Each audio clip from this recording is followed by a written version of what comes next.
Profe, Sí, le mandé un mail al departamento de alumnos y me mandaron la constancia.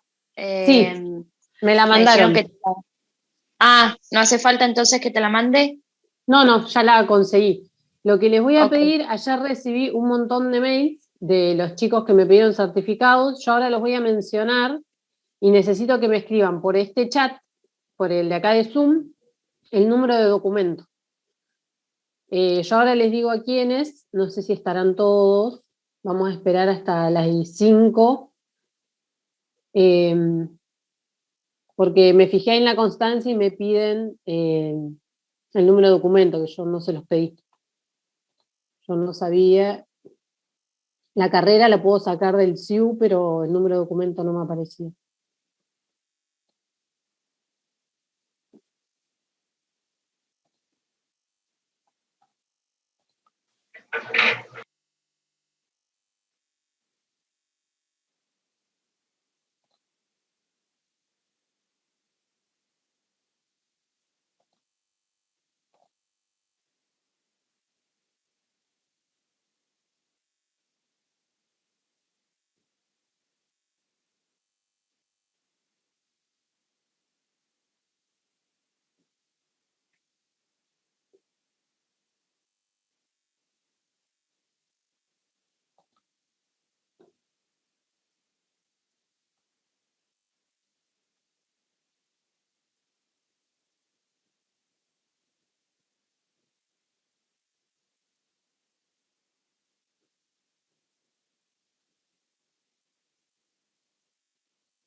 Bueno, miren, la lista que tengo es... a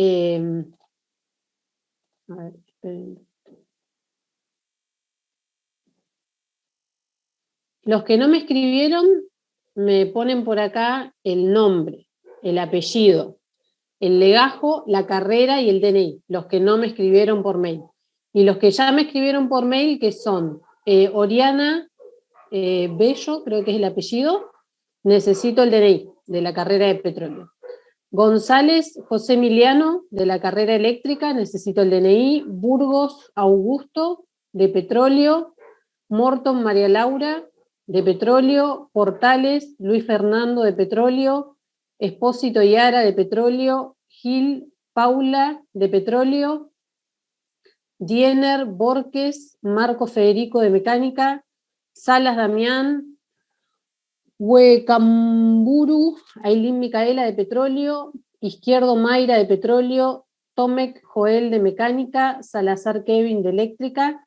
Y Nostroza Lautaro, de petróleo. Y Aroca Yusara, de eléctrica. De esos necesito que me pasen el DNI.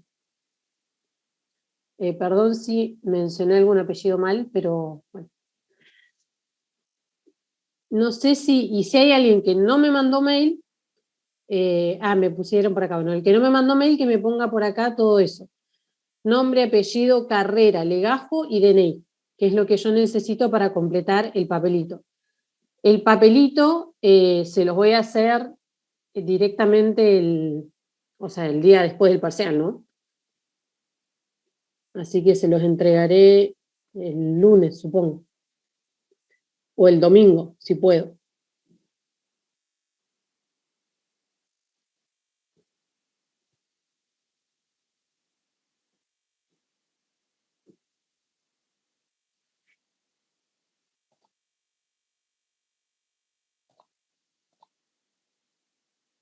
Yo lo que no sé es, después de esto, ustedes mandan, lo tienen que mandar para que se los sellen ahí en el departamento de alumnos, creo. Eso no sé cómo es. O el sello de la facultad, no sé quién lo tiene.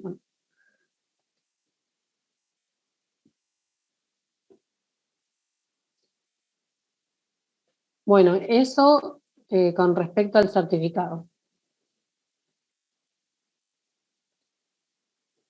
Después, bueno, hoy vamos a terminar la unidad 7, que es la de termoquímica. Hoy creo que vamos a terminar temprano, así que van a quedar liberados para ir y hacer muchos ejercicios para consultar el jueves a la tarde, porque el jueves a la mañana vamos a empezar con la unidad 8. O sea, yo no puedo, no, lamentablemente, como la teoría es larga, no puedo, digamos, no dar teoría un día, pero bueno, hoy los voy a alargar un poco más temprano para que puedan ir a hacer y terminar los prácticos, aunque sea. Así el jueves vienen con todas las dudas a la tarde y se sacan todas las dudas que tienen. Me dicen por ahí que no están preguntando mucho en la práctica. Yo hablo bastante con Andrés, bueno, le transmito lo que las dudas que ustedes tienen y por ello siempre les pregunto qué quieren que resuelva en la práctica, pero me dice que por ahí no preguntan mucho. Pregunten todo, chicos, pregunten todo porque los ejercicios es práctica. O sea, no hay otra receta tienen que hacerlos y encontrarse ahí con la dificultad. Así que de acá al jueves, sí. ¿Me escucha bien? ¿Qué tal? Buen día. Buen día. La primera cosita, le corregí mi DNI en el chat, o lo escribí mal. Sí. Y la segunda, quería consultarle más o menos qué modalidad va a tener el examen. ¿Va a ser práctica, teórica, una mezcla? Va a ser una mezcla. En principio son ejercicios prácticos y algunas preguntas conceptuales cortas, digamos. O sea, no es la idea, nos queremos concentrar un poco más en la práctica. Perfecto. ¿Qué horario va a tener? ¿Qué duración? De 9 a 13. Bien. ¿Y va a ser por PET con nosotros? Sí, probablemente sí. Casi seguro que va a ser por PEDCO, eso se los vamos a avisar el jueves o el viernes, les pondremos un cartel en la PEDCO, total, usted no les modifica, digamos. Pero sí, la idea es con PEDCO, con el tiempo, o sea, a la 1 se corta PEDCO y bueno, ustedes tienen que subir antes de ese horario y vamos a habilitarles para que en cada resolución ustedes puedan subir una foto. O sea, suponete, no sé, tenés tantos problemas, entonces del problema 1 vos lo terminás, sacás la foto y lo subís directamente a PEDCO. Por problema, ¿está bien? El que quiere escanearlo y hacerlo PDF también puede, pero creo que ahora con los celulares es mucho más fácil sacar la foto y subirlo. Porque el problema es que tenemos nosotros que no podemos tomar verdadero o falso de todo. O sea, ustedes tienen que desarrollar, entonces de alguna forma tienen que mandarnos el desarrollo. Bien, buenísimo, profe, era eso. Muchas Así gracias. que esa en principio va a ser la modalidad. No. Profe. ¿Sí? Hola, buenas tardes. Hola. ¿Van a tener habilitado el Zoom o algún lugar donde podamos hacer consultas durante el parcial? Sí. O sea, en paralelo está habilitado el Zoom y nosotros estamos acá con Andrés para las consultas que ustedes tengan. Está bien. ¿Y es obligatorio conectarnos o nos conectamos si tenemos consultas? Es obligatorio que estén en línea. ¿Está bien? Está bien. Nosotros nos vamos a silenciar todos se van a silenciar y tienen que estar conectados al Zoom. Está bien, perfecto. Gracias. No. ¿Alguna duda más con respecto a eso? Profe, la teoría, cuando tengamos que resolverla, ¿también hay que subir fotos? ¿Se contesta por PED con algún tiempo determinado? No, ahí en el caso de la teoría tienen un espacio para contestar en PEDCO.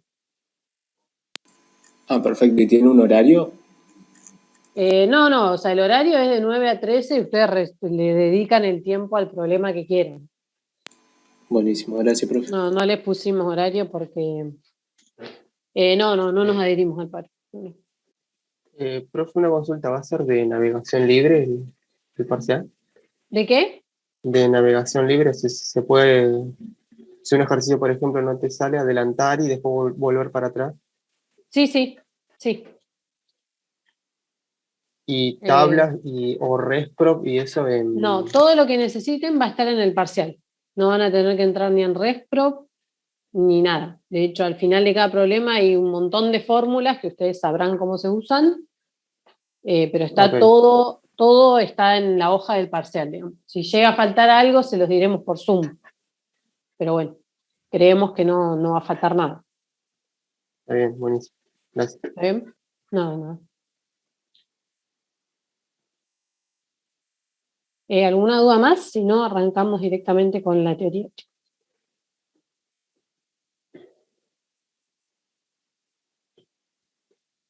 Bueno.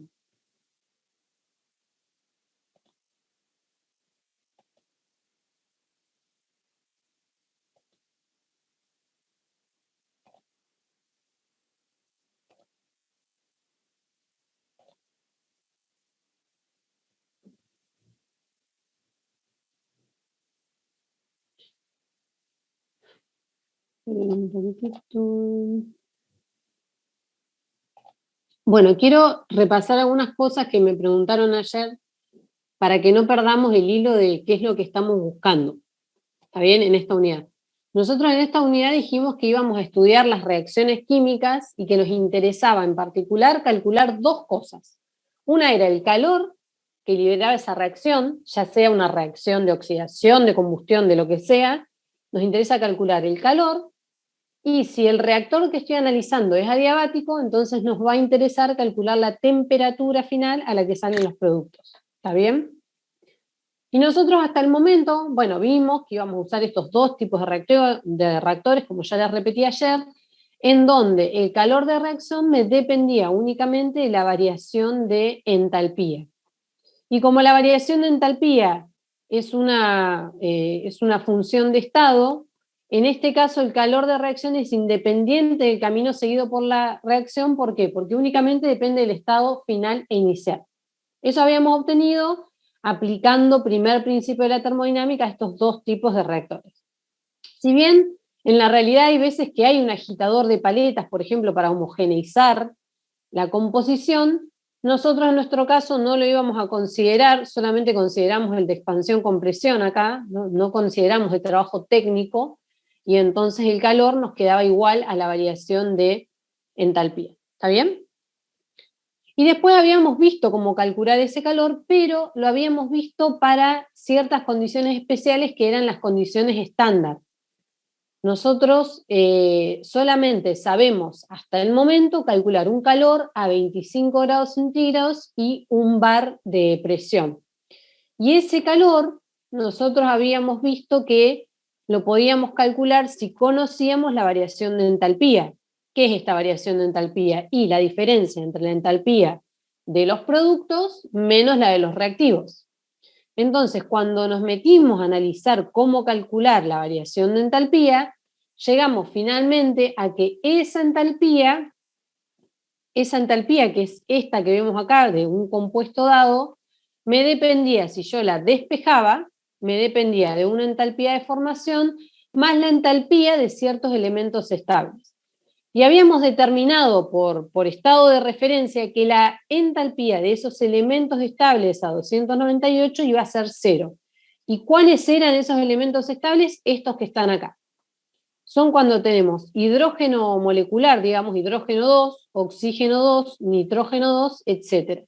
En ese caso las entalpías valen 0, es decir, que cuando nosotros calculamos las entalpías acá de los compuestos, solamente tenemos en cuenta la deformación, que no es ninguno de estos elementos que está acá. ¿Está bien? Y en el caso de los sólidos, era el grafito. El carbono el que tenía entalpía 0. Ahora se los voy a mostrar de nuevo más adelante. Entonces, finalmente habíamos visto que esta variación de entalpía que nosotros buscábamos, la podíamos calcular de esta forma. Esto era la sumatoria de los coeficientes estequiométricos por cada una de las entalpías de formación. ¿Está bien? En donde las entalpías de formación de esos elementos estables es 0. O sea, no la tenemos en cuenta en esta sumatoria. Y era una sumatoria, pero teníamos que tener cuidado que los coeficientes estequiométricos de los productos eran positivos y lo de los reactivos eran negativos. ¿Está bien? Entonces, así habíamos visto cómo calcular los calores. Hicimos ejercicios, habíamos hecho estas cuentas. Acá veíamos, por ejemplo, que el oxígeno no aparecía, justamente porque es estable y su entalpía vale 0. ¿Está bien? Que está acá. Era lo que me preguntaba ayer un compañero. Es una referencia que se pone, ¿está bien? Bueno, después vimos estas leyes, que no las voy a volver a repetir, que ya las vimos ayer, que tienen en cuenta la inversión de las reacciones. Después vimos el calor de reacción, el calor de combustión, vimos cómo se definía, vimos cómo medirlo, y ayer finalmente vimos cómo se relacionaban ese calor de combustión y el calor de formación. ¿Está bien? Y ayer sí finalmente aprendimos cómo calcular estas reacciones, cómo plantearlas en el caso de que tengamos la reacción teórica, en donde tenemos la cantidad mínima de oxígeno para hacer reaccionar la totalidad del combustible, dando como productos únicamente dióxido de carbono y agua, y en el caso de que tuviéramos una reacción también teórica, pero con aire, en donde ya no teníamos oxígeno puro, sino que también teníamos nitrógeno. ¿Está bien?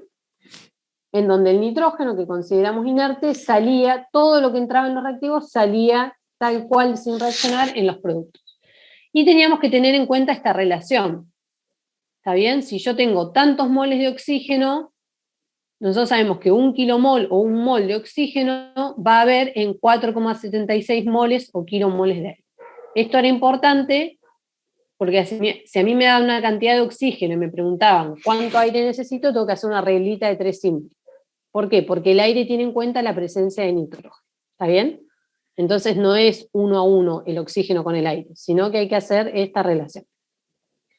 Bueno, habíamos visto que cuando teníamos exceso, todo lo que es exceso no reacciona, entonces tenemos que encontrarlo en los productos. ¿Está bien? Y entonces se le llama, por ejemplo, cuando tengo 100% de exceso de aire, se le llama 200% del aire teórico. Si tengo un 150% de exceso, se le llama 250% del aire teórico. Y así con cada uno de los porcentajes. Y cuando había defecto de aire, es decir, que el oxígeno no es suficiente para hacer reaccionar todo el combustible, entonces en los productos íbamos a encontrar especies como monóxido de carbono o carbono sin quemar, carbono en forma de coque, digamos, o combustible sin quemar. ¿Está bien? Bueno, habíamos visto también los combustibles que no tenían una fórmula definida, sino que eran combustibles de composición aleatoria. Vimos que había líquidos, también había algunos sólidos, y habíamos visto cómo resolver una ecuación. Por ejemplo, si me preguntaban cuánto aire yo necesitaba. ¿Está bien? Y ayer vimos algunos parámetros característicos de la combustión, como la relación aire-combustible y la relación de equivalencia. Y vimos también ejercicios de cómo se resuelve, cómo se balancea la ecuación, cómo se obtiene la ecuación real, por ejemplo, esta con exceso, y cómo calcular esa relación aire-combustible.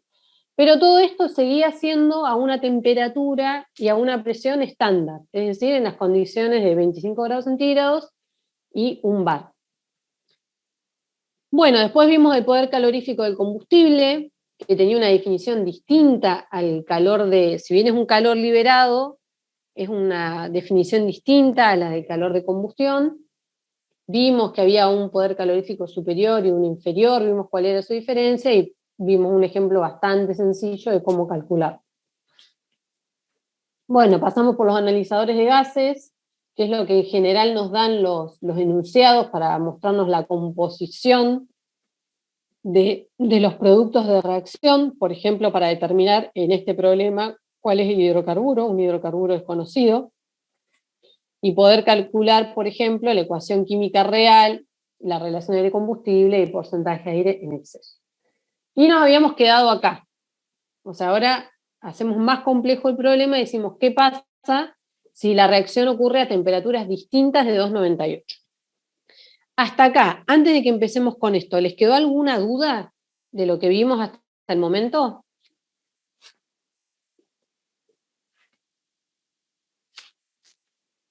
Por ahora no, profe. Bien, entonces ahora sí, esto sí presta atención porque en general los problemas son de este tipo, que son los que son más difíciles, ¿no? Entonces, vimos reacciones que se producen a 1 bar y 298 kelvin. Entonces ahora vamos a ver qué pasa si esa reacción se produce a una temperatura distinta de la estándar, que como les dije es lo que normalmente pasa. Por ejemplo, es el caso, voy a poner entero, de este reactor. Si bien esta no es una reacción de combustión la que vamos a analizar, vale para cualquier tipo de reacción. ¿Está bien? En este caso es una reacción de oxidación. Entonces, en este reactor, en donde se oxida el amoníaco, los reactivos entran a 200 grados centígrados y los productos salen a 900 grados centígrados. Y para analizar este tipo de situación, nosotros utilizábamos lo que se llama la ley de Kirchhoff. ¿Está bien? La ley de Kirchhoff nos permite analizar qué pasa con los reactivos y los productos que entran a temperaturas distintas. Entonces, yo les había comentado ayer que si bien esta ley tiene una demostración, o sea, tiene una expresión matemática, nosotros la vamos a ver con un gráfico porque es más fácil para que ustedes lo entiendan y porque para los fines de la materia esto alcanza perfectamente para resolver los problemas y es lo mismo que las ecuaciones matemáticas. Es para no llenarlos de ecuaciones, porque ya vamos bastante, está bastante turbio ya el tema de las ecuaciones. Así que para simplificarlo un poco, vamos a verlo en la forma de gráfico. Entonces, en este gráfico nosotros lo que hacíamos era graficar en las ordenadas la temperatura absoluta y en las abscisas teníamos el tiempo. ¿Está bien? Y ese tiempo nos indica el tiempo que los reactivos tardan en convertirse en productos, que es lo que se llama grado de avance de la reacción. Inicialmente nosotros tenemos reactivos a una temperatura 1, que es mayor que 298, que está marcada acá. Entonces se produce la reacción química y a medida que se va produciendo la reacción, es decir, que los reactivos se convierten en productos, vamos a ir aumentando la temperatura hasta que finalmente solo tenemos productos a una temperatura T2. Y nosotros, por ejemplo, podíamos seguir este camino punteado para la reacción. Pero este camino, bueno, ¿y por qué, antes que sigamos, por qué habíamos dicho que salían a temperatura? Bueno, porque estos productos absorben parte del calor que fue liberando la reacción y entonces salen a una temperatura mayor. ¿Esto qué significa? Que de todo el calor que liberó la reacción, parte se transfiere por las paredes del recipiente y parte de ese calor la absorben los productos para aumentar su temperatura. ¿Está bien? ¿Qué es lo que comúnmente pasa? Entonces, este camino, si nosotros seguimos este camino es totalmente arbitrario. Es decir, yo no sé cuál es la forma de este camino. Podría haber sido este, podría haber ido por acá, podría haber ido por acá. No sé cuál es el camino real que sigue la reacción, pero como nosotros dijimos que el calor es igual a la variación de entalpía, el camino que sigue la reacción a mí no me interesa, ¿está bien? Porque para determinar el calor de la reacción, que está relacionado con la variación de entalpía entre el estado 1 y el estado 2, y la variación de entalpía solo depende de los estados final e inicial, yo puedo ir por cualquier camino que una de esos dos estados. ¿Y cuál vamos a elegir? Vamos a elegir siempre el más fácil, utilizando las herramientas, o sea, para poder resolverlo con las herramientas que ya conocemos nosotros. ¿Cuál es la herramienta que ya conocemos? Y ya sabemos cómo calcular el calor de reacción en condiciones estándar, y también sabemos cómo calcular una entalpía sensible, porque ya, si bien no lo vimos para reacciones químicas, lo vimos, por ejemplo, para el caso de gases perfectos. Entonces, en lugar de seguir este camino, yo voy a seguir el camino indicado por las flechas, que se ve acá, por las flechas azules. Entonces, ¿qué es lo que vamos a hacer? Si nosotros suponemos que nuestros reactivos entran a una temperatura distinta que la temperatura ambiente, entonces, hipotéticamente, vamos a enfriar esos reactivos hasta 298 Kelvin. En este trayecto, los reactivos solamente sufren un cambio de temperatura, es decir, que no hay un cambio de composición. Vamos a empezar teniendo reactivos calientes y vamos a terminar teniendo reactivos fríos, con la misma composición. Y nosotros sabemos cómo calcular este tipo de variaciones de entalpía, porque este trayecto, cuando yo lo enfríe, va a tener asociado una variación de entalpía. ¿Por qué? Porque nosotros dijimos que en las reacciones vamos a tratar tanto los reactivos como los productos como gases perfectos. y los gases perfectos están variando su temperatura y la entalpía solo depende de la temperatura. Entonces, este trayecto en el que enfriamos hipotéticamente los reactivos va a tener asociado una variación de entalpía sensible. ¿Y cómo calculo yo esta entalpía sensible? Como venimos calculando y como sabemos calcularla hasta el momento para gases, líquidos y sólidos. Es decir, la variación de entalpía va a ser igual al número de moles, en este caso, por el calor específico a presión constante por el diferencial de temperatura. En el caso de que fuera un sólido o un líquido, este calor específico no tiene su índice P o B, es simplemente C. Entonces, esta sumatoria que vemos acá va a tener en cuenta solo a los reactivos de este primer trayecto. Y con eso vamos a poder calcular la entalpía sensible relacionada a ese enfriamiento que nosotros estamos haciendo hipotético. Entonces, N es el número de moles del reactivo que estamos analizando y Cp va a ser su calor específico, en donde las unidades son siempre por kilomol. Entonces, en este tramo vamos a tener un calor sensible, una variación de entalpía asociada a un calor sensible. Una vez que enfriamos los reactivos, llegamos a 298 Kelvin haciendo esta integral. Acá hay algo importante. En los reactivos de una reacción química, supongamos una de combustión, ¿qué vamos a tener? En las que venimos viendo. ¿Cuántas especies químicas solemos tener? A ver. Oxígeno e incombustible. Perfecto, Germán. Oxígeno e incombustible. Entonces, fíjense que yo acá voy a tener la sumatoria de el número de moles del oxígeno por el Cp del oxígeno más el número de moles del combustible por el Cp del combustible. ¿Qué pasa si nosotros hacemos una reacción en donde el combustible entra a una temperatura y el oxígeno a otra? Bueno, entonces tendremos que plantear las dos integrales por separado. ¿Está bien?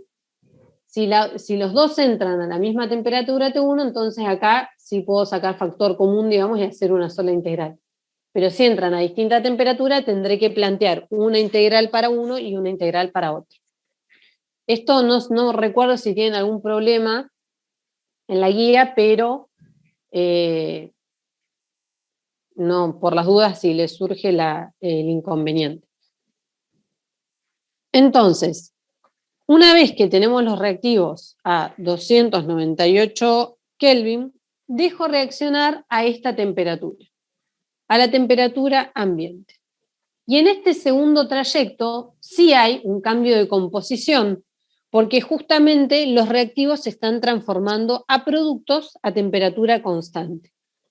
Y esa energía liberada es la energía de reacción que nosotros ya sabemos calcular, utilizando las entalpías de formación y luego multiplicando por el número de moles de combustible, que en este caso va a ser nuestro reactivo limitante.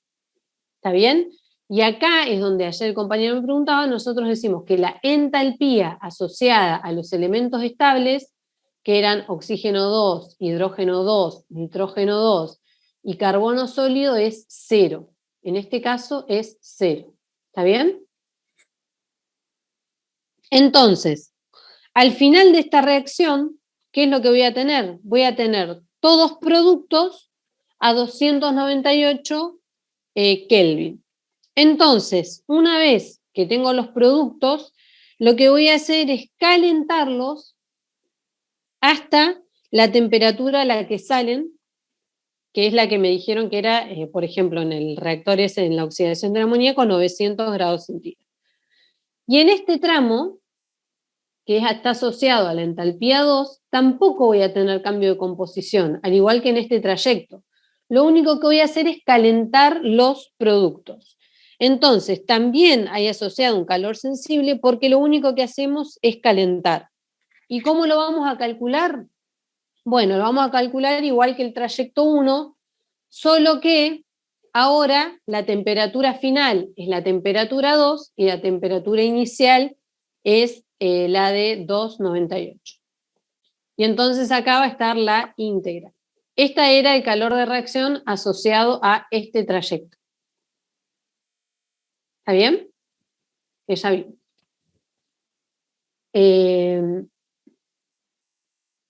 Cuando calcula H1, ¿no cambiaría la fórmula para el combustible al ser un sólido?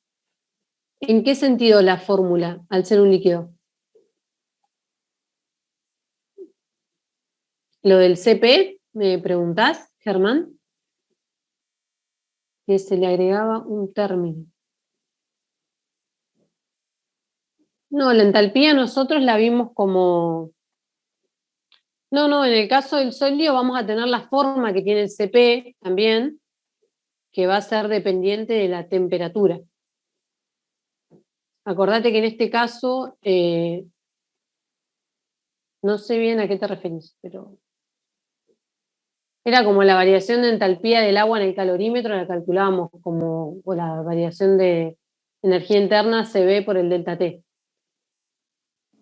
Creo que se refiere a CdT más BDP, creo. Pero acá no tenemos cambio de presión. Acordate que esto, lo único que hacemos es cambiarle la temperatura a la que salen, pero todo esto ocurre a un bar.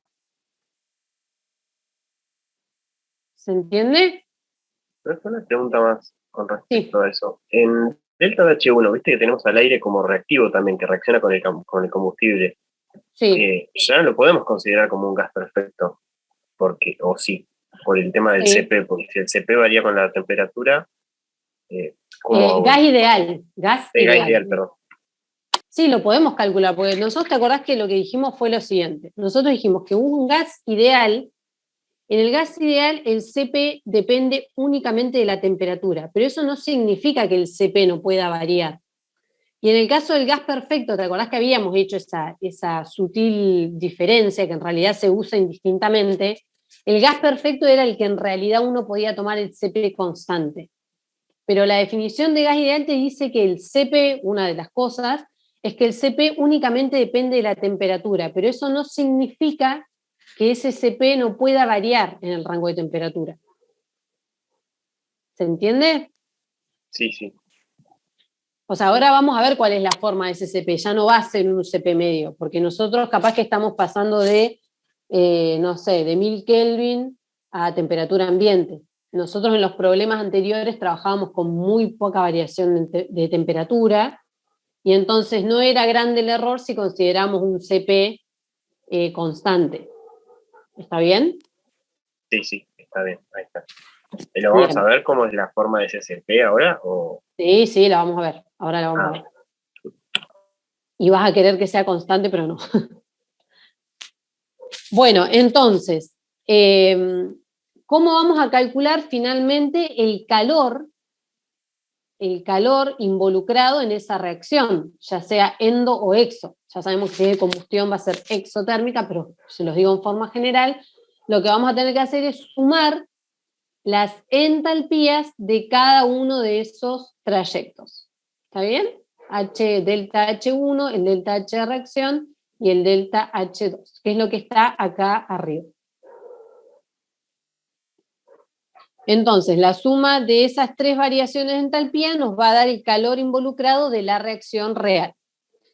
Entonces, en lugar de ir por este camino real, que nosotros en realidad lo desconocemos, vamos por este camino hipotético e imaginario, porque ese calor solo me depende del estado final inicial. Entonces, así se calcula el calor intercambiado. Como les dije recién, ya sea exotérmico o endotérmica la reacción. También podemos tener, les dije ayer yo, el caso en el que los reactivos, en lugar de entrar a una temperatura más alta, entren a una temperatura más baja. Bueno, en ese caso hacemos exactamente lo mismo. El delta H1 lo calculamos exactamente igual, solo que obviamente cambiamos los extremos de integración. Entonces, además yo les había comentado que acá hacíamos una simplificación muy importante en este trayecto. Nosotros vimos que en el caso, por ejemplo, de las reacciones de combustión, siempre en los productos encontrábamos agua. Entonces, ¿qué pasaba si esta temperatura 2 era mayor a 100 grados centígrados? Bueno, habíamos visto que si los productos salen a una temperatura mayor, voy a tener que ocurre el cambio de fase del agua, porque nosotros sabemos que el agua a temperatura ambiente es líquida, pero a un bar y aproximadamente 99 y pico de grados centígrados cambia de fase. Entonces, ¿qué va a pasar?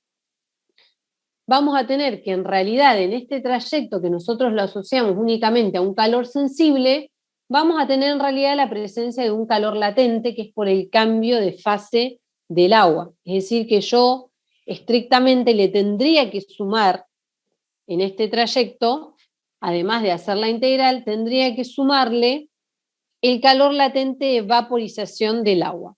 ¿Está bien?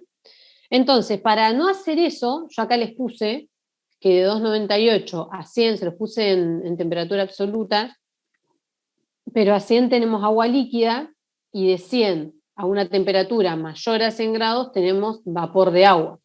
O sea que acá no solo tendríamos que considerar el calor latente de vaporización, sino que en el CP tendríamos que diferenciar, por ejemplo, entre un CP para el agua líquida y un CP para el vapor de agua. Entonces, ¿qué es lo que vamos a hacer nosotros? Nosotros lo que vamos a hacer es decir que en donde ocurre la reacción a temperatura ambiente, cada vez que tengamos agua en los productos, vamos a suponer que en lugar de formarse agua líquida a 25 grados centígrados y un bar, se va a formar agua en estado de vapor. ¿Está bien? Esto es una simplificación que hacemos, pero que no nos da un error apreciable. O sea, es muy poquita la diferencia y nos simplifica la cantidad de términos en las integrales, que cuando hay muchos productos es bastante larga. Entonces, acá, cuando calculemos las entalpías, cuando tengamos que usar las entalpías de formación, dentro de este término, vamos a utilizar la entalpía de formación del agua en estado gaseoso. ¿Esto se entiende? Igual ahora lo vamos a ver en el ejemplo. Pero para que vean, digamos, qué es lo que pasa en la realidad y qué es lo que nosotros vamos a hacer en los cálculos. Sí, profesor. Bueno, bien. Bueno, bárbaro. Esto que dije, que todo lo que les dije recién está resumido en esta filmina. Acá les puse cada término lo que indica, ya lo vimos, hay una entalpía de reacción, esta que ocurre a temperatura ambiente, a la temperatura estándar, y dos tramos asociados a entalpías sensibles de reactivos y productos respectivamente, que son calculadas para gases con el modelo ideal y para líquidos y sólidos con el modelo de sustancias incompresibles. Y para simplificar nuestros cálculos, esto que les acabo de decir recién, que el agua sale en los productos directamente como agua gaseosa, porque el error cometido es muy bajo. Entonces, vamos a ver el ejemplo, ya nos quedamos acá, pero bueno, como fue la última parte de la clase, creo que estaba, no sé si se entendió mucho. Vamos a ver el ejemplo de este esquema que acabamos de ver, que nos dice: a un reactor de flujo ingresa amoníaco gaseoso y la cantidad estequiométrica de oxígeno puro a 200 grados centígrados y 1 bar, saliendo los productos de reacción a 900 grados centígrados y 1 bar. Y nos pide determinar el calor de la reacción de oxidación del amoníaco y nos ponía una dificultad más, que era si la eficiencia de la reacción es del 80%. Y acá esta dificultad nos va a complicar un poco, pero es uno de los casos más completos, digamos, que vamos a tener. Entonces, lo primero que vamos a hacer nosotros,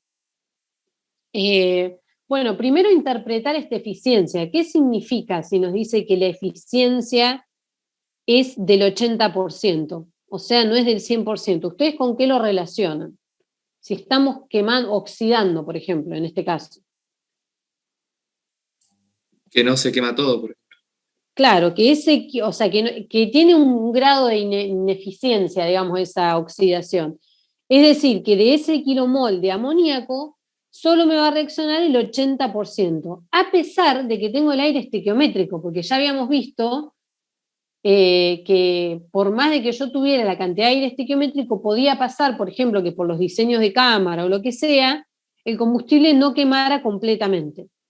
Entonces, los reactivos van a ser monóxido de nitrógeno en el caso de la estequiométrica, ¿no? Acuérdense que esto es una oxidación, así ya no es una combustión que decíamos que si teníamos dióxido era completa. En este caso es completa, pero como es una oxidación cambia. Este tipo de reacciones nosotros se las damos. No en el caso del combustible, de las de combustión, que ya saben cómo hacerlas, pero cuando hay una reacción distinta, llegado el caso, nosotros le damos la forma de la reacción. Así que por eso no se preocupen. Entonces, tenemos amoníaco que se oxida con oxígeno y da como productos monóxido de nitrógeno y agua. Entonces, lo primero que tenemos que hacer es balancear nuestra ecuación estequiométrica. Esta es nuestra ecuación estequiométrica y de acá nos dice cuál es la cantidad de oxígeno teórico que yo necesito en el caso de una reacción completa en donde reacciono 1 kilomol de amoníaco. Pero ahora tenemos que plantear nosotros nuestra reacción real, porque nosotros sabemos que esa reacción real tiene cierta eficiencia. Tiene una eficiencia del 80%. Entonces, si yo tengo que de mi kilomol reaccionan solamente 0,8, entonces en los productos yo tengo que encontrar la diferencia. Si me reacciona 0,8 a 1 kilomol, tengo que encontrar 0,2 kilomoles de amoníaco que no reaccionaron. Este amoníaco, así como este exceso, digamos, por la eficiencia, no es un exceso en realidad, como tiene una eficiencia de 80%, esta cantidad de amoníaco, así como entró, salió sin reaccionar. ¿Está bien? Porque la reacción no es 100% eficiente. Entonces, si reaccionan 0,8 kilomoles de amoníaco, entonces también va a reaccionar de este oxígeno estequiométrico que yo le puse, únicamente va a reaccionar el 80%. Es decir, que hay un 20% de oxígeno que no reacciona y me tiene que aparecer también en los productos. ¿Está bien? Es decir, que a esta cantidad teórica yo voy a tener el 20%, digamos, en los productos. Entonces, ahora, si yo de la reacción estequiométrica o teórica tenía que con 1 kilomol la cantidad estequiométrica de aire, yo producía 1 kilomol de monóxido de nitrógeno y 3 medios y 1,5 sería kilomoles de agua, entonces con 0,8 kilomoles voy a producir exactamente 0,8 de monóxido de nitrógeno y 0,8 de la cantidad estequiométrica del agua. ¿Esto se entiende? ¿Cómo llegamos a esta reacción real? Sí, perfecto. Perfecto. Entonces, así queda la reacción real que produce menos agua y menos monóxido de nitrógeno que la estequiométrica, y lo que no reaccionó sale como productos. Entonces, nosotros para analizar el calor podemos hacer uso de las dos ecuaciones, y ahora vamos a ver cómo. Pero en principio dijimos que teníamos 3 trayectos en donde teníamos que calcular la variación de entalpía para obtener el calor de reacción total. Entonces, eso es lo que vamos a hacer ahora. Pero vamos a empezar, en vez de por el trayecto 1, vamos a empezar por el trayecto 2, que se refería a esta entalpía de reacción, que calculábamos así. ¿Está bien? Acuérdense que esta entalpía de reacción está multiplicada por el número de moles de reactivo limitante. Entonces, vamos a hacer esa primera parte que está escrita acá. Como ya tenemos las reacciones, vamos a aplicar entonces lo que vimos recién. Vamos a empezar a calcular este calor o entalpía de reacción estándar. Y fíjense que yo para calcular este calor de reacción puedo usar o la ecuación teórica o la ecuación real. ¿Por qué puedo usar la teórica? Porque nosotros dijimos que la entalpía de reacción está asociada justamente con lo que reacciona. Es decir, los excesos de aire y de amoníaco que tenemos en los productos de la reacción real no reaccionan. Entonces yo puedo usar la ecuación teórica o la reacción teórica para calcular la entalpía esta de reacción y después multiplicarlo por la cantidad de moles de reactivo limitantes que efectivamente reaccionan, que son 0,8. Entonces, yo si aplico esta sumatoria que tengo acá a la reacción teórica, ¿qué es lo que vamos a tener? Fíjense que, como les dije recién, ya consideramos que el agua sale en estado gaseoso. ¿Está bien? ¿Por qué? Porque los productos superan los 100 grados centígrados, entonces vamos a tener ese cambio de fase. En el caso de que los productos salieran a temperaturas menores que 100 grados centígrados, obviamente que esto lo dejamos como agua líquida. Pero acá estamos llegando a 900 grados centígrados. Entonces, vamos a considerarla en fase gaseosa. Bueno, entonces, ¿de dónde obtenemos? ¿Se acuerdan que teníamos la entalpía de reacción? Era la sumatoria de los coeficientes estequiométricos por las entalpías de formación. ¿De dónde obtenemos esas entalpías de formación? Bueno, vamos a las tablas y buscamos los calores de formación y no nos olvidemos de los signos de los coeficientes estequiométricos. ¿Qué es lo que está acá? Yo tengo en los productos agua y monóxido de nitrógeno. El monóxido de nitrógeno tiene este calor de formación, más, porque estamos en los productos y los coeficientes son positivos, el coeficiente estequiométrico del agua por el calor de formación del agua en estado gaseoso, que es negativo y tiene este valor. Y ahora, ¿qué tengo en los reactivos? Tengo el oxígeno, pero el oxígeno, habíamos dicho que ¿cuánto valía su entalpía? En el caso acá de la reacción, ¿no? En el cálculo de entalpía de reacción estándar era 0. Entonces voy a tener que restarle, porque el coeficiente de estequiométrico va a ser menos, en el caso de los reactivos, va a ser -1, por eso ese menos que está acá, por el calor de formación del amoníaco, que también es negativo. Entonces, esta entalpía de reacción, que todavía nos falta multiplicarla por algo, me da negativa. Me da en joules sobre kilomol. Dijimos que después a este valor yo lo tenía que multiplicar por la cantidad de moles de reactivo limitante que efectivamente reaccionaban. Y eso era 0,8 porque mi reacción real tenía una eficiencia dada. Entonces, el calor de reacción de ese trayecto 2 va a ser finalmente este, que está acá. ¿Está bien? Que nos indica una reacción exotérmica. Entonces, algo que les quiero mostrar, que preguntó el compañero ayer, yo no había encontrado una tabla. Esta es una tabla que me indica los calores de formación a las condiciones estándar, obviamente, y acá encontré esta que efectivamente dice 0. El carbono, el hidrógeno, el nitrógeno y el oxígeno dicen que vale 0. Es decir, que si yo lo pusiera en esta cuenta, me va a dar menos, en este caso sería menos 5/4 por 0. ¿Está bien? En las otras tablas que yo les había puesto no estaban estos. Es solamente para que vean que efectivamente valen 0. Esta está en el WART, al final del WART. Pero bueno, tiene unidades en el sistema inglés. Entonces, yo les dije recién que este cálculo de entalpía de reacción estándar también lo podríamos haber hecho con la ecuación real. Fíjense que yo acá lo hice con la teórica, pero después multipliqué por los 0,8 kilomol, no le puse 1 kilomol. Más allá de qué es lo que me dice la teórica. Porque tengo que tener en cuenta lo que realmente está reaccionando. Si yo lo hago con la ecuación real, que es esta que está acá abajo, me va a quedar exactamente lo mismo. ¿Por qué? Fíjense, si nosotros analizamos y hacemos esta cuenta, Acá, ¿qué voy a tener en el lado de los productos? Voy a tener oxígeno, que me vale 0.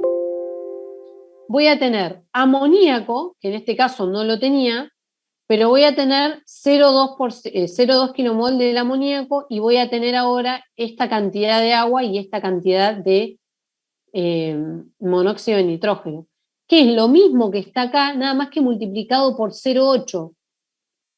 ¿Está bien?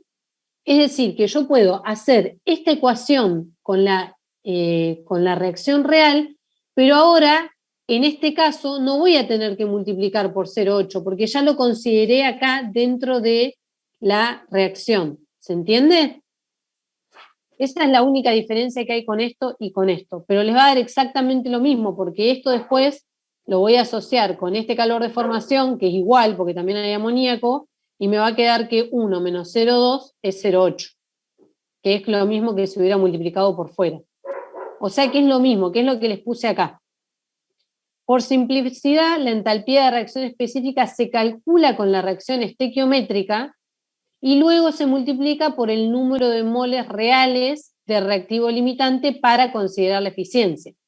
Pero puede calcularse también a partir de la reacción real y en ese caso no hay que multiplicar por 0,8 ya que previamente tuvimos en cuenta la eficiencia al balancearlo. Pero les va a dar, si hacen la cuenta, les va a dar exactamente lo mismo. Nosotros nos gusta usar este, ¿por qué? Porque si yo después le cambio a ustedes el número de mol o la eficiencia, lo único que tengo que hacer es cambiar este numerito. En cambio, si yo uso esta, tengo que volver a calcular todos estos coeficientes. ¿Está bien? Por eso es que es mucho más simple utilizar la ecuación teórica. ¿Se entiende?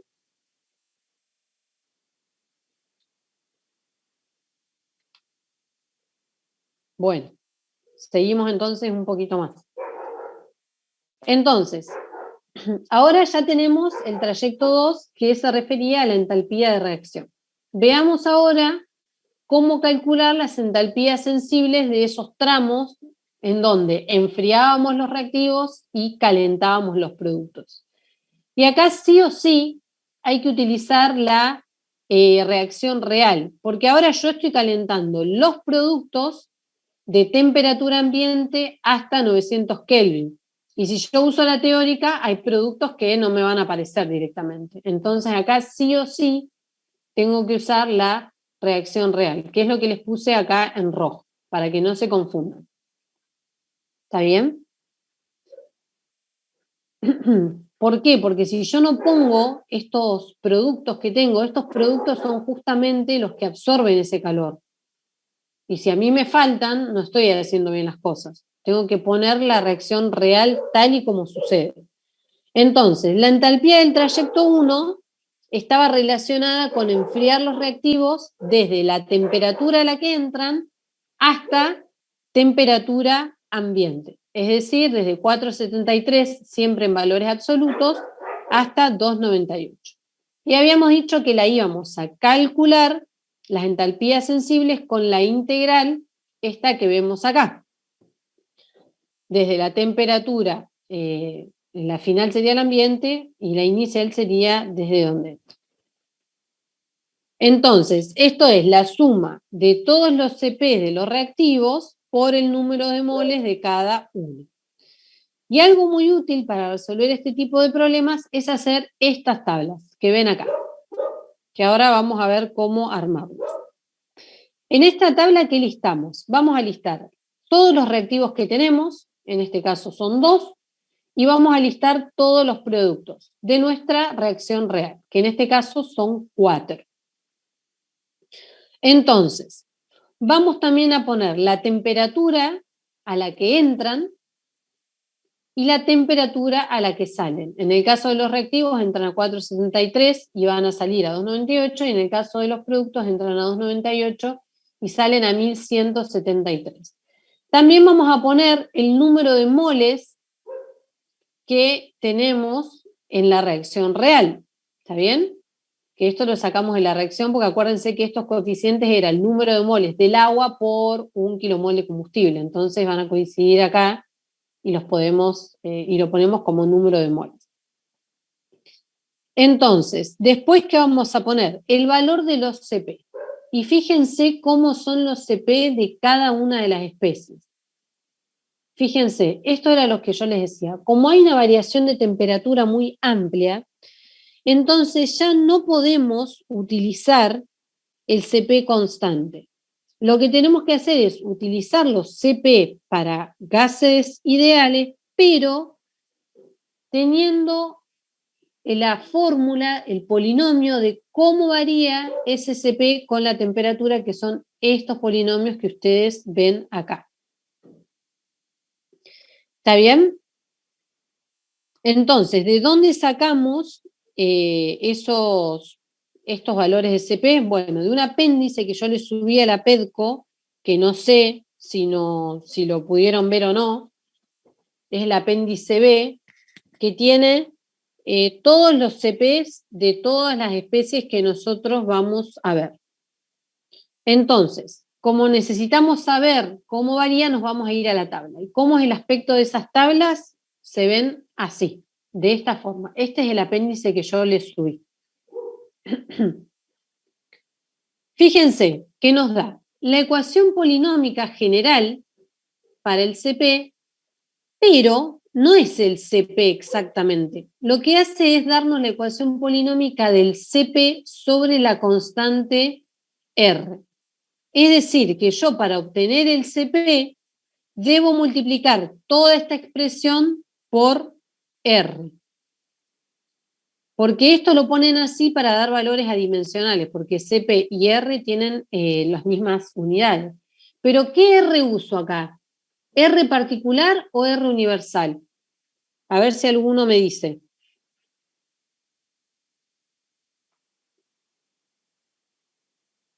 ¿Cuál era la diferencia entre el R particular y la R universal? El universal, porque trabajas con moles. Bueno, ahí está. Depende de las unidades que yo quiera. ¿Está bien? Depende en las unidades en que yo quiera que esté el CP. Como nosotros ahora lo necesitamos en base molar, entonces esta R, como dijo el compañero, es la R universal. Exactamente, es dependiendo cuáles son las unidades que yo busque. Y en este caso van a ser, va a ser la universal. Entonces, estos coeficientes que vemos acá, A, B, C, son estos que están tabulados acá. ¿Y qué unidades tienen? Fíjense que acá no nos ponen las unidades, pero ¿qué unidades tiene A, por ejemplo? En esta ecuación que está acá.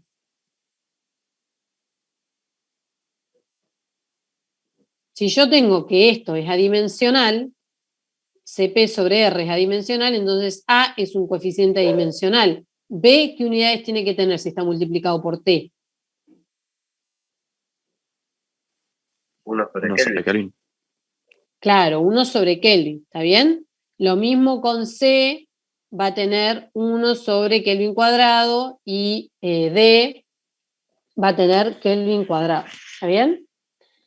Fíjense que B, C y D, para obtenerlos, no podemos sacar el número directamente de la tabla. Tienen que prestar atención a lo que dice acá. A mí me dice que este número, por ejemplo, para el metano, este coeficiente es 10 a la 3 por B es igual a 9,081. ¿Qué significa? Que para obtener B tengo que dividir este número por 10 a la 3 o multiplicarlo por 10 a la menos 3, que es lo mismo. ¿Está bien? Entonces no nos olvidemos de estas dos cosas. Primero, que tenemos que multiplicar todo el polinomio por R, y segundo, despejar bien cada uno de estos coeficientes, porque después van y ponen este coeficiente en el parcial y eso está mal, porque les da totalmente distinto. Esta tabla es de gas ideal, fíjense, son coeficientes, fíjense que ahí dice su índice de gas ideal, es decir, todos estos componentes químicos los tratamos como gases ideales, y el punto es coma, ¿está bien? El punto que ven acá en las tablas son comas. También nos indica, por ejemplo, hasta qué temperatura máxima es válida este polinomio para cada una de las especies. Es decir, que si yo tengo temperaturas mayores a 1500 Kelvin, yo ya no puedo usar esta expresión. ¿Por qué? Porque me lo limita hasta estas temperaturas máximas que me indican acá. ¿Ves? Acá, por ejemplo, tienen otro rango. Por ejemplo. Entonces, es de esta forma nosotros obtenemos todas estas expresiones polinómicas que son las que yo les mostré recién en esta tablita de acá. Que yo acá las puse como CP sobre R. ¿Está bien? Pero todo esto lo sacamos, o sea que ya se pueden dar una idea de cómo queda esta integral de larga. O sea, en el caso de los reactivos son 2, pero en el caso de los productos, imagínense que tienen que multiplicar cada uno de estos coeficientes por cada uno de sus respectivos polinomios. ¿Está bien? O sea, son cuentas, las de termoquímica, bastante tediosas porque son largas y en general siempre metemos la pata. Entonces, este gráfico que les puse acá es para que vean cómo varía el CP de distintas especies con la temperatura. Fíjense que nosotros ya no podemos tomar valores medios. Fíjense que los productos iban de 2,98, mucho más abajo que esta escala, hasta 1100 y pico. Fíjense cómo varía el CP, por ejemplo, del dióxido de carbono. O sea, ya no podría tomar un valor medio. En el caso del aire, fíjense que la variación es un poco menor, pero igual no puedo tomar un CP medio. O sea, tengo que considerar ahora esas variaciones del CP con la temperatura. Esto, por ejemplo, es la misma tabla, pero para el caso de sólidos. Fíjense, acá están, este es el que vimos el otro día, el azufre rómbico, bueno, el cuarzo, el carbono en grafito, fíjense que tiene sus coeficientes. Entonces, cada uno de los reactivos o productos que ustedes tengan van a tener que ir a buscar en la tabla cuál es el que corresponde. Y esta, por ejemplo, es para líquidos. Fíjense que en esta ya no tenemos el coeficiente D.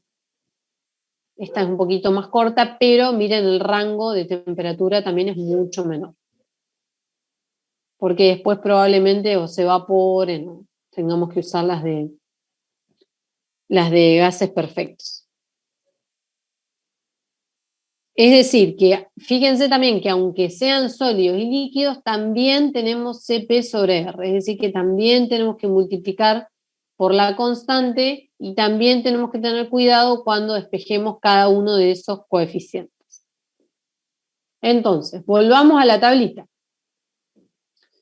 Fíjense, acá, bueno, ya copié todos los polinomios de CP por R con sus respectivos coeficientes. Entonces, cuando yo los incorpore en esta integral, tengo que multiplicar por la constante universal y por el número de moles.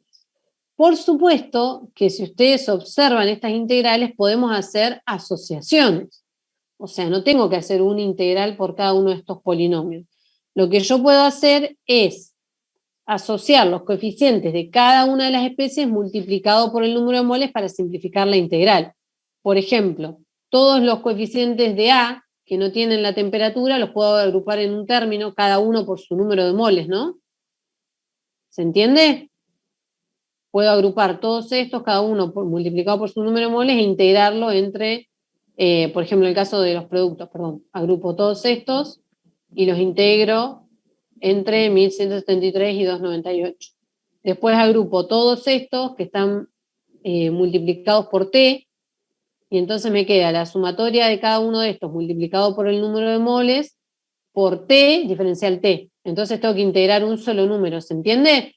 Esto es algo matemático. Se lo van a explicar bien en la práctica. Yo acá no me voy a detener porque es algo matemático, algebraico, para que sea más fácil la ecuación. Pero de esta forma pueden simplificar un poco lo que es esta integral que les queda bastante larga. Y después a todo lo multiplico directamente por R porque a todas las tengo que multiplicar por RU. Entonces les va a quedar una integral un poquito más resumida. Es decir, calculamos una integral para los reactivos y una integral para los productos. Esto, como nosotros lo hacemos, no está en el WARC ni en el Cengel. Ellos no calculan así, sino que lo hacen con tablas e interpolan el delta H, lo cual nosotros no hacemos. Nosotros en el parcial se los tomamos así como lo estamos viendo. ¿Tienen alguna duda de este ejercicio?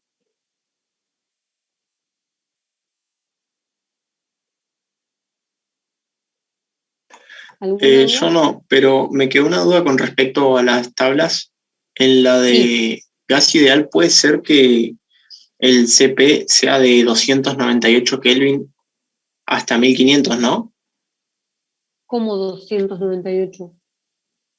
No sé, ahí lo dice en la tabla. O sea, al lado del polinomio dice temperatura en Kelvin de 298 claro. a... Este es el rango de validez de este polinomio. Bien, o sea, cuando trabajemos con gases ideales, vamos a estar siempre en este rango. A más de 25 grados, más o menos. Claro, o sea, de 25 grados para arriba. Fíjense que nosotros en este caso acá, nosotros vamos de 2,98, que es 25, para arriba, porque esto, como lo sabemos hacer, siempre vamos a fijar a 25. Así que estos siempre van a ser válidos, si esa era tu pregunta. Sí, eso. El problema es que ahora, cuando veamos la última parte de la clase, este va a ser un problema. En este caso, ¿por qué no los dan? Nosotros sabemos que la T máxima, por ejemplo, era 1173 Kelvin. O sea, acá estamos perfectos. Estamos muy bien. Pero vamos a ver qué pasa cuando, o sea, hay casos en donde no conocemos esta T máxima, bueno, igual cometemos por ahí a veces un poco de error. Pero sí, este es el rango de validez. ¿Está bien? Entonces, ¿se entendió el procedimiento para resolverlos? Esto es tedioso, chicos, o sea, son cuentas. Son cuentas y hay que estar atento porque siempre metemos la pata. Acá sí es recomendable que escriban, aunque les lleve más tiempo, renglón por renglón y vayan reemplazando de una cosa a la vez, porque si hacen todo junto, después no pueden seguir dónde está el error. Pero este es el procedimiento para resolver los ejercicios que van a encontrar en la guía. Tienen que hacer un par para poder entrenar el mecanismo, digamos, de resolverlo, y después ya van a ver que en realidad no es complicado, pero son cuentas y cuentas. Bueno, finalmente, una vez que ya tengo todo calculado, lo que hago es sumar los 3 trayectos, lo que me va a dar el calor de la reacción, que en este caso es una reacción exotérmica. Entonces, ¿qué dice acá? Dice, el calor intercambiado a través de las paredes del reactor es inferior al calor de reacción a 25 grados centígrados, ya que los productos se llevan parte de dicho calor. Si nosotros comparamos este calor que finalmente vamos a obtener a través de las paredes, vemos que ese calor es menor que este que calculamos en el trayecto 2. ¿Por qué? Porque justamente parte de este calor de reacción se transfiere a los productos que salen a temperatura. En vez de nosotros entregar calor al exterior del reactor, estamos como usándolo para calcular los productos, para calentar los productos. Eso es lo que me dice esa oración de lo último. Fíjense que si los reactivos entran a una temperatura mayor que la temperatura ambiente, eso me favorece. ¿Por qué? Porque ya me están aportando calor al de la reacción. En cambio, en el trayecto final de los productos consumen parte del calor. Entonces, esas son cosas que podemos ir analizando cuando hagan los ejercicios y viendo qué es lo que conviene y no. Por eso a veces se calientan, a veces, obviamente que gasto también calor en calentarlos, ¿no? Pero bueno, a veces es favorable. Entonces, la última parte de esta unidad que nos queda ver es el concepto de temperatura de combustión adiabática. Hasta ahora justamente nosotros vemos y calculamos cuánto calor se intercambia por las paredes del reactor. Pero ¿qué pasa si ese reactor es adiabático? Bueno, en ese caso, el calor lo van a absorber los productos y por lo tanto nos va a interesar saber a qué temperatura llegan esos productos. Es decir, que los productos se calientan Y entonces vamos a tener que conocer esa temperatura final a la que sale. Si analizamos, por supuesto, una reacción que es endotérmica, los productos salen más fríos. Pero lo importante es que en este caso, en el caso de la temperatura adiabática, el calor ahora es 0 y nuestra incógnita va a ser la temperatura final, porque el calor a través de las paredes del recipiente es 0. Entonces, a las temperaturas de salida de los productos se les llama temperatura de combustión adiabática. ¿Qué es lo que dice acá? Es la temperatura máxima a la que salen los productos de combustión de un reactor adiabático en donde el calor es igual a 0. En el caso del reactor de flujo o del cilindro émbolo, que son los que nosotros vamos a estudiar, en donde el calor, ¿se acuerdan?, era igual al número de moles por el delta H, en esos casos se le llama temperatura de llama. Se llama temperatura adiabática de llama. Y es la temperatura de combustión adiabática cuando la reacción se produce en un reactor a presión constante, que es lo que dice acá, de flujo o cilindro émbolo. Ese nombre se le da porque esa temperatura a la que salen es prácticamente igual a la que midiéramos, por ejemplo, si pudiéramos medir en la llama, por ejemplo, si quemamos el combustible de la hornalla, si nosotros medimos la llama azul, que nos indica que la combustión es completa, mediríamos una temperatura similar a la que obtendríamos si tuviéramos un reactor adiabático. Por eso es que se le llama temperatura de llama. En el caso del reactor cerrado a volumen constante, entonces esta temperatura se le llama adiabática de explosión. Nosotros no vamos a analizar estos casos, pero bueno, esto está relacionado con que si el reactor, como es a volumen constante, si esa temperatura es muy alta, puede explotar, digamos. Podemos superar la resistencia del reactor y puede explotar. Entonces, el máximo valor de temperatura de combustión adiabática se logra con la combustión completa estequiométrica de un combustible con oxígeno puro. Y ahora vamos a ver por qué esto que decimos ahora. Se entiende, chicos, que en este caso, si nosotros planteáramos las ecuaciones, nosotros vamos a plantear exactamente igual que antes. ¿Por qué? Porque los productos van a salir a una temperatura muy alta. El problema nos dirá cómo entran los reactivos. Si a temperatura ambiente, les quiero mostrar esto. En este caso vamos a tener, por ejemplo, los reactivos pueden entrar a mayor temperatura o a 25 grados. Si entran a 25 grados o a menor, ¿no? Pero en el caso de que entren a 25 grados, este trayecto no lo vamos a tener. Eso es obvio. Ahora lo que nosotros vamos a estar interesados es encontrar esta T2 que no la conocemos. Es decir, que esta integral, esta va a ser nuestra incógnita. Cuando nosotros hagamos esta suma, vamos a igualar esto a 0, porque nuestro reactor es adiabático, y vamos a tener que despejar la T2, que va a ser nuestra única incógnita de toda esta ecuación. Y eso, por supuesto, requiere de un método matemático que nos permita iterar e ir viendo si nos acercamos. O sea, si ustedes esto lo analizan matemáticamente, es una función igualada a 0. No sé si ustedes vieron ya métodos 1, o la están haciendo. Métodos computacionales 1, no me acuerdo si es de este mismo cuatrimestre o no. Es de este cuatrimestre. Bueno, en esa materia ustedes van a ver un método que se llama el método de la secante, que es para resolver este tipo de problemas.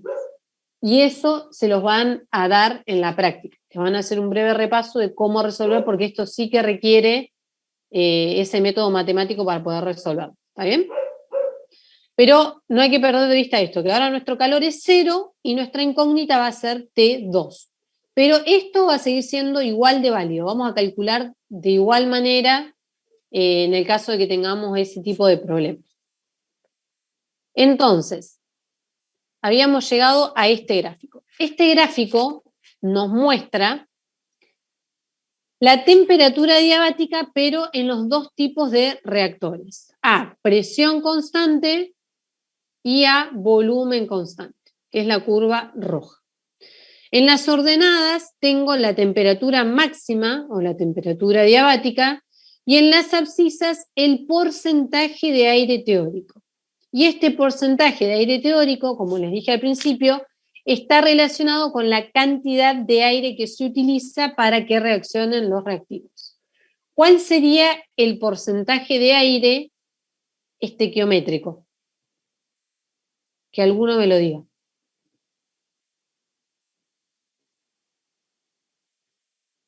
De todos estos porcentajes, ¿cuál representa la reacción teórica o estequiométrica?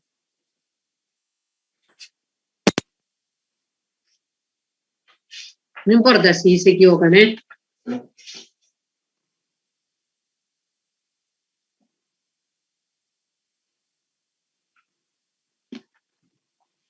A ver. El 100%, exactamente. 100% representa la cantidad de aire teórica. En este caso, fíjense que es una reacción de hidrógeno y aire. O sea, la reacción es hidrógeno más aire para dar como resultado agua y nitrógeno. ¿Está bien?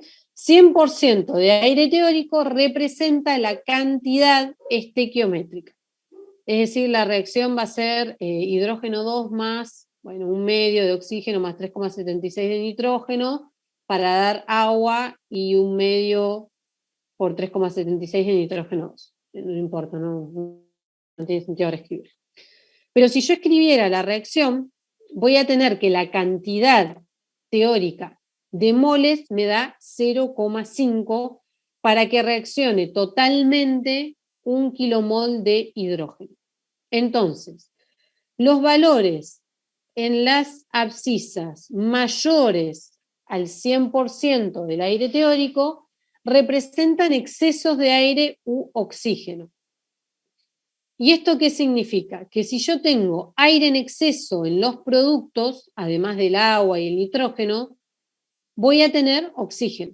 ¿Está bien? Todo lo que no reacciona me tiene que aparecer en los productos.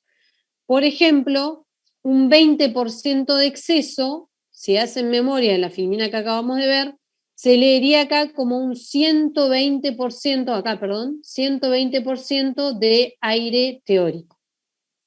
¿Está bien? Un 20% de exceso significa un 120% de aire teórico. Un 50% de exceso sería un 150% de aire teórico. O sea que si querés elevar la temperatura absoluta de salida, tener mucho exceso de aire sería malo. Exactamente. Y ahora vamos a ver por qué es esa conclusión, Germán. Entonces, cuando tenemos más aire que el estequiométrico o que el teórico, esa temperatura diabática disminuye, como dice el compañero. ¿Y por qué ocurre esto? Bueno, tanto en la reacción teórica como en la reacción con exceso de aire, nosotros habíamos dicho que el calor que libera la reacción es el mismo, porque en ambos casos reacciona, por ejemplo, 1 kilomol de combustible.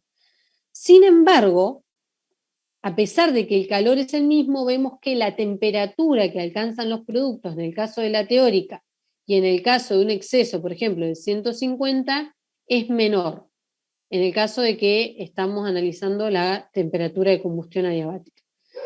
¿Y esto por qué es? Porque en la reacción con exceso, ¿alguien me quiere preguntar algo? O escuché un micrófono, pero no sé si... En la reacción con exceso tengo mayor cantidad de productos. ¿Por qué? Porque me aparece el exceso de oxígeno. Es decir, que el calor liberado por la reacción tiene que calentar más masa que en el caso de la reacción teórica. Y esto implica que la temperatura alcanzada por los productos sea menor a medida que mayor exceso tengo. ¿Esto se entiende? El calor de una reacción teórica con un exceso liberado es el mismo, pero la temperatura que alcanzan los productos es menor porque en el caso de que yo tenga exceso tengo que calentar más cantidad de productos. O sea, es el mismo calor distribuido en más masa. Por lo tanto, tienen que alcanzar una temperatura menor. ¿Esto lo entienden? Esta pregunta la hicimos en un final. Es más, les pegué este gráfico tal cual y le preguntamos que lo explicaran y bueno, no lo supieron explicar. Así que si no lo entienden, pregunten ahora si no entienden por qué esta disminución. Entonces, ¿hay algún valor de exceso para garantizar la combustión pero no afectar mucho el rendimiento? Bueno, eso va a depender, viste que eso depende mucho también del diseño de la cámara. Por supuesto que sí, hay valores óptimos, pero eso dependerá de cada reacción y del diseño de cada cámara, para asegurar de que nosotros no vemos ahora un valor óptimo, porque no es que analizamos una reacción en particular. Pero supongo que para reacciones particulares, como por ejemplo la oxidación de amoníaco y eso, sí tienen valores de exceso, digamos, determinados. Esto que estamos viendo acá, como dijo el compañero, ahí dice, o sea que si querés elevar la temperatura de los productos a la salida, tener mucho exceso sería malo. Sí, si quisieras elevar la temperatura de los productos, sí, pero ¿qué pasa si la quisieras disminuir? Esto se usa mucho justamente para disminuir la temperatura a la salida de la caldera. Ustedes se acuerdan que nosotros vimos que en la caldera teníamos una reacción que después ese calor se utilizaba para, o sea, el calor de esa combustión se utilizaba para evaporar en un evaporador el fluido. Y después ese fluido entraba a la turbina a una temperatura adecuada con la resistencia del material de la turbina. Entonces, ¿qué pasa si yo necesito, mis productos salen a muy alta temperatura con la reacción estequiométrica, entonces yo le pongo exceso para disminuir la temperatura del vapor a la salida de la caldera? ¿Está bien? Para justamente que entre a la turbina y esa temperatura no supere la resistencia del material con el que se hacen las turbinas. Porque puedo alcanzar temperaturas muy altas, de los 2000 Kelvin, y los materiales, ya van a ver cuando vean materiales los mecánicos, hay aleaciones especiales que se utilizan en las turbinas de gas que soportan temperaturas altas, que es lo que se llaman las superaleaciones. Entonces, eso tiene una aplicación, digamos, industrial, esto de los excesos. Ahora, ¿qué pasa del lado en donde el porcentaje de aire es menor al teórico? Acá tenemos defecto de aire y entonces al haber menos aire que el que se requiere en la reacción estequiométrica, entonces no voy a poder hacer reaccionar toda la cantidad de combustible porque no le alcanza el aire. Entonces, en este caso, el calor de reacción liberado por la reacción, ¿cómo creen que va a ser con respecto al teórico? Si yo no llego a quemar exactamente, va a ser menor. Entonces, como el calor de reacción liberado es menor que en el caso estequiométrico o con exceso, entonces, por lo tanto, los productos alcanzan también una temperatura menor que en el caso de la reacción teórica o estequiométrica. Es decir, que a ambos lados del porcentaje de aire teórico, donde ocurre la reacción estequiométrica, la temperatura de llama o adiabática disminuye, pero por distintas razones. Y esto ustedes lo tienen que saber explicar. ¿Está bien? Para exceso disminuye porque tengo más productos, tengo más masa que calentar, y cuando tenemos defecto de aire disminuye porque el calor liberado por la reacción es menor. Entonces,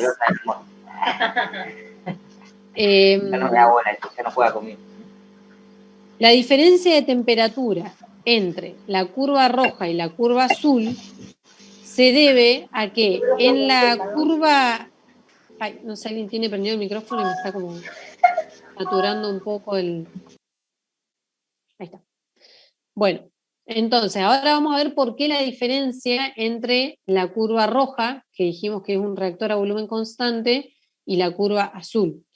Esto es porque en la curva azul hay trabajo de expansión y en la roja no. Entonces, por lo tanto, hay parte que se entrega como trabajo de expansión y entonces las temperaturas que se alcanzan son menores. De todos modos, esto nosotros no estamos interesados en el comportamiento de la curva, no tanto en la diferencia de estos dos porque este no lo analizamos casi, ¿está bien? Pero es por la presencia del trabajo de expansión. Entonces, la temperatura de explosión, que es la que se le llama a esta, ¿se acuerdan? Es mayor que la temperatura adiabática porque no se realiza trabajo. En este caso no hay trabajo de expansión-compresión, no hay cambios de volumen, y acá sí. Y después las diferencias entre por qué la temperatura es menor a un lado y a otro lado de la estequiométrica se las acabo de decir. Y eso es lo que tienen que ustedes saber, ¿está bien? De este gráfico. Entonces, ¿acá hay alguna duda que les haya quedado? Bueno, entonces seguimos. Ya terminamos.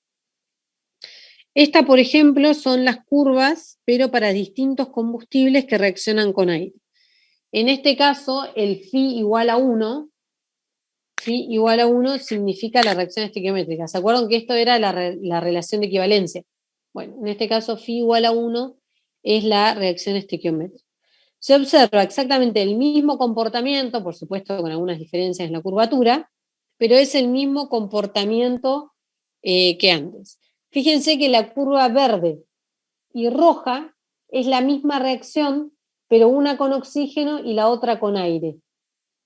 Entonces, el calor liberado, si bien dijimos que el calor liberado por las reacciones va a ser exactamente el mismo, sin embargo, las temperaturas alcanzadas son distintas. ¿Y esto por qué creen ustedes? En base a lo que vimos recién, ¿por qué creen que con oxígeno se alcanzan temperaturas más grandes que con aire? ¿Qué tiene el aire que no tiene el oxígeno? El nitrógeno. El nitrógeno, exactamente. Entonces el nitrógeno en los productos me va a absorber calor, es decir, va a haber más masa. ¿Está bien? Como el nitrógeno es un compuesto inerte que aparece en los productos, entonces, a pesar de que el calor liberado por las dos reacciones es el mismo, en el caso de que yo la haga reaccionar con aire, tiene que calentar más masa que en el caso de que reaccione con oxígeno. ¿Está bien? Esa es la explicación de las curvas. Bueno, y lo último, esto ya es lo último de teoría, y este, por ejemplo, es un ejercicio que no lo vamos a resolver porque no les voy a poner para ponernos a iterar acá en la clase, que es algo matemático, pero, por ejemplo, tienen este tipo de enunciado. Calcule la temperatura adiabática de llama que se logra al quemar metano con la cantidad teórica de aire a 25 grados centígrados, suponiendo combustión completa. Entonces, yo quemo a 25 grados centígrados, tengo un reactor que es adiabático, y entonces los productos me van a salir a una T2 desconocida. ¿Está bien? Entonces, tengo que plantear la reacción teórica del metano, balancearla, después calcular este calor de reacción, que este calor de reacción lo voy a poder calcular completo, porque tengo mi reacción teórica escrita, así que no me falta ningún dato, tengo los coeficientes estequiométricos y tengo todas las entalpías de formación. La incógnita me va a aparecer en este segundo trayecto, en esta entalpía sensible asociada con delta H2, en donde no voy a tener mi temperatura 2. ¿Está bien? Y acuérdense la forma que tienen los polinomios, o sea, me va a estar relacionado con esa forma polinómica. Entonces lo que tengo que plantear es este tipo de ecuación y resolverla con el método de la secante, que se los van a mostrar la clase que viene, no, este jueves no, sino el otro jueves en la práctica. ¿Está bien? ¿Alguna duda, chicos, de esto? Esto ya es lo último y con esto terminamos. Con esto se termina la unidad 7. O sea, ya el jueves empezamos con la unidad 8, que la unidad 8 no tiene, o sea, el práctico lo tienen que hacer ustedes, no lo van a tener en la práctica, porque es muy sencillo y es muy cortito. Así que ese lo resuelven ustedes. Bien, acá me llegó otro DNI. ¿Alguno más que le haga falta de certificado, que no me haya escrito? Por favor, me escribe por acá ahora. Nombre, apellido, legajo y DNI. Si no hay más dudas, chicos, los dejo y vayan a hacer ejercicios. Váyanse con todo, repasen todo el práctico para el jueves, para la clase práctica del jueves y sáquense todas las dudas. Usen la consulta de mañana y usen también el foro. Si no hay más dudas, chicos, los dejo. Nos vemos el jueves a las 11. Bueno, profe. Chao, profe, hasta luego. Chau, chau. Chao, profe. Que vaya bien. Chau, chau. Igualmente, estudien.